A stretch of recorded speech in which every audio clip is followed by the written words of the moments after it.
হে তরুণ যুবকেরা, হে আমার মুরব্বিয়ানেরা, সেই সময় তিনি বললেন আপনার নানা জান ছোট হুজুর পীর কেবলা রাহমাতুল্লাহ আলাইহি দুটো ঘটনা আমি বলি। আমি তখন বাচ্চা বয়স, ছোট্ট বয়স। হে তরুণ যুবকেরা, নাম ঠিকানা অ্যাড্রেস আমার আছে, ফোন নাম্বার নাম ঠিকানা সবই আমার আছে, কিন্তু আমি দেব না, কারণ তিনি কাউকে দিতে পছন্দ করেন না। তিনি দরজা লাগিয়ে দিয়ে আমাকে বলেছেন ঘটনাগুলো, তাই তার ঘটনা কেউ না জানে এটাই তিনি চান। তাই আমি কারোর তার সম্পর্কে, তার নাম ঠিকানা, তার পরিচয় মানুষের কাছে গোপন রেখে কেবল উচ্চভাবে আমি বলার চেষ্টা করি। হে তরুণ যুবকেরা, তিনি সেই সময় বলেছিলেন যখন আমার বাচ্চা বয়স, আমার মা আমাকে বলেছিলেন বাবা এই এলাকায় ফুরফুরা শরীফে ছোট হুজুর পীর কেবলা ওয়াজ করতে আসেন। বাবা ছোট হুজুর মস্ত বড় আল্লাহর ওলি বাবা। মা বলেছিলেন বাবা ছেলে তোমার ছোট হুজুর পীর কেবলা যেখানে আসবে সেই জায়গায় গিয়ে তুমি সেখানে হাজিরা খানা দিয়ে দেবে। আমি এই কথাটা কেন শোনাচ্ছি জানেন? কারণ দুটো কথায়, দুটো ঘটনায় দুটো জিনিস উঠে এসেছে। আমি এই ছোট্ট দুটো কথা বলার জন্য এই কথাটা বলে ফেললাম। হে তরুণ যুবকেরা, হে আমার বন্ধুরা, শুনে রেখে দিন বাবা, জেনে রেখে দেন। আমার আম্মা জান বলেছিলেন বাবা ছেলে ছোট হুজুর পীর কেবলা যেখানে আসবেন সেই জায়গায় তুমি যাবে, সেখানে গিয়ে হুজুরের সোহবতে থাকবে, হুজুরের দোয়াটা নেওয়ার চেষ্টা করবেন, যদি সম্ভব হয় হুজুরের একটু খেদমতটা করবেন। এই চিন্তা করে এই ফতল্লপুর কাটিয়াহাট এলাকায়, এই ফরিদকাটি এলাকায় আশেপাশে যতটা এলাকার মধ্যে ছোট হুজুর পীর কেবলা যখন আসতেন, আমি সেই জায়গায় উপস্থিত হয়ে হুজুরের সোহবতে বসতাম। ছোট্ট বয়স, 10-12 বছর, 14 বছর বয়স তখন আমি চলে যেতাম। আর তখন তো জলসা কম হতো, এখন যেমন জলসা হয় একটা গ্রামে 10টা জলসা, বুঝতে পারছেন? একটা এই দলের, একটা ওই দলের, একটা এই পার্টির, একটা ওই পার্টির, একটা ক্লাবের, একটা বাচ্চাদের, একটা বুড়োদের, একটা যুবকদের, একটা বিয়েওয়ালাদের, একটা বিয়ে ছাড়াদের, আছে না? জলসাকে ফ্যাশন করে ফেলেছে, ফ্যাশন। জলসা মানে মেলা, ভুগভুগি ড্যান্স, এটা মনে হয় না। ভুগভুগি ড্যান্সটা বাদ রেখেছে এখন। নাগরদোলনা, তারপরে কি লাপাই, জাম্পিং মেশিন, গুপগাপ, খালি মিউজিকটা দিয়ে দিলি হলো। লাইন দিয়ে ফুচকাওয়ালা, আছে না নাই?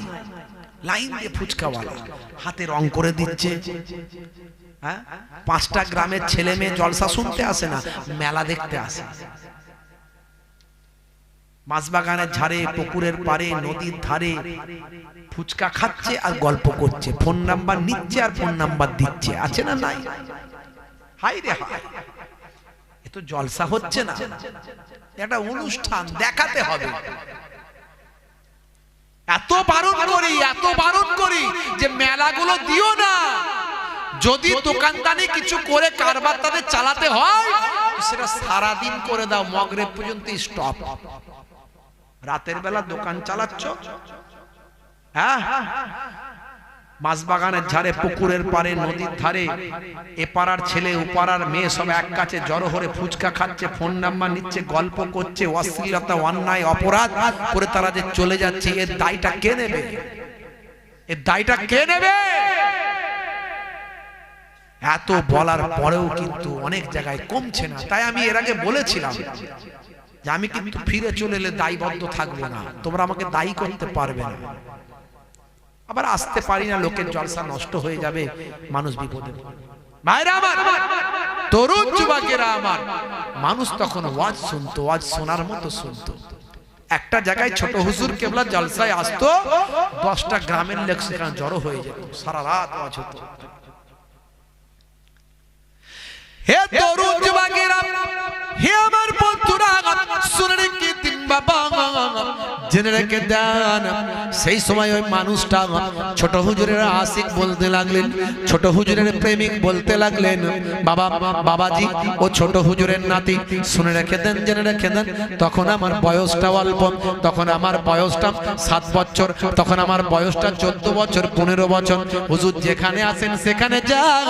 আমার মা বলেছিল ছোট হুজুর মস্ত বড় আল্লাহর ওলি, বাবা যেখানে ছোট হুজুরকে পাবেন সেই জায়গায় যাবেন আর ছোট হুজুরের দোয়াটা তুমি গ্রহণ করবে। হে তরুণ যুবকেরা, হে আমার মুরব্বিয়ানেরা, শুনে রেখে দিন বাবা, জেনে রেখে দেন। সেই মুরব্বি বাপজি আমার বলতে লাগলেন, আমি তাই সেখানে চলে গেলাম। আমি ফতুল্লাপুরে গেলাম। ছোট হুজুর পীর কেবলা রাহমাতুল্লাহ আলাইহি ফতুল্লাপুরে এসেছেন।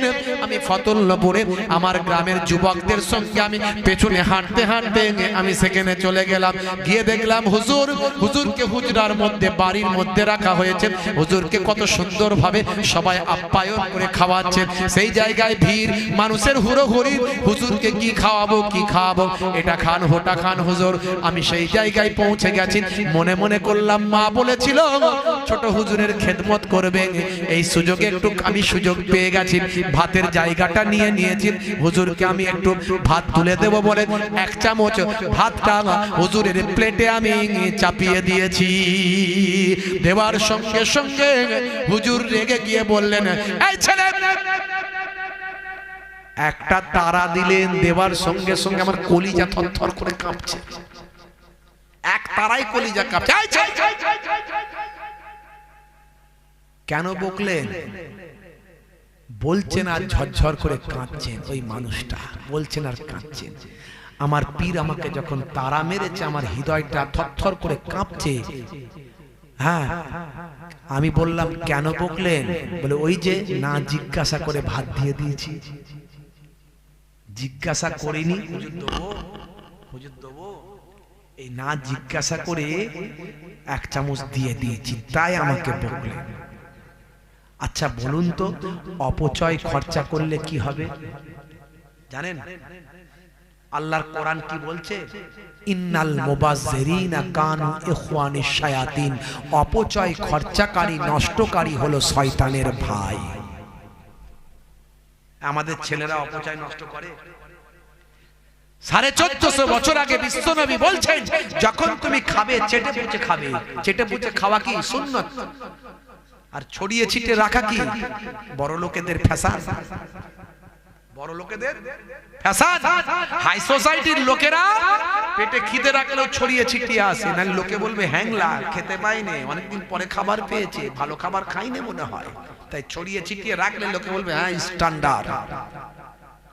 হে তরুণ যুবকেরা, আল্লাহর ওলিদের সোহবতে আসুন বাবা। আল্লাহর ওলিদের তরিকা মেনে চলবেন কেন? একটুখানি ছোট্ট করে বলি বাবা। এমন সময় হে তরুণ যুবকেরা, হে আমার মুরব্বিয়ানেরা, ছোট হুজুরের আশিক ঝরঝর ঝরঝর করে কাঁদে। ভাতটা একবার তুলে দিয়েছেন, হুজুর একটা তারা দিয়েছেন। এই ছেলে বলার সঙ্গে সঙ্গে তার কলিজা কাঁপতে শুরু করে দিয়েছেন, থরথর করে কাঁপে। সেই সময় হুজুরের সামনে থেকে বিদায় নিয়েছেন। এত হুজুরকে ভালোবাসে, এত মহাব্বত করে। সেই সময় বলেন, বাপজি আমি আপনার নানা জানকে এত ভালোবাসতাম, এত মহাব্বত করতাম। সেই সময় হুজুরের সামনে থেকে আমি সরে গেলাম, হুজুর আমাকে বকে দিয়েছেন। সেই বকাটা আমি আর সহ্য করতে পারলাম না, আমি সামনে থেকে বিদায় নিলাম। মনে মনে চিন্তা করলাম, আমি হুজুরকে এত মহাব্বত করি, হুজুর আমাকে বকে দিয়েছেন, অত আমার তখন বুদ্ধি নাই। কেন হুজুর আমাকে বকলেন? কেন হুজুর আমাকে তারাটা মারলেন? কেন হুজুর আমাকে তারা মারলেন, বকলেন? সেটা বোঝার মতো আমার ক্ষমতা নাই। কিন্তু আমি এটা বুঝি যে হুজুরকে আমি ভালোবাসি, আর হুজুর আমাকে বকেছেন, তাই হুজুরের সামনে আমি থাকবো না। শুধু তাই নয়, এই চেহারা কোনোদিন কাউকে আমি দেখাবো না। ছোট বয়স তো আমার, অত আমি বুঝি না। হুজুর আমাকে বকে দিয়েছেন, আমার হৃদয় কেঁপে গেছে। আমি তাই ঠিক করেছি, এই চেহারা হুজুরকে শুধু নয় কাউকে আর দেখাবো না।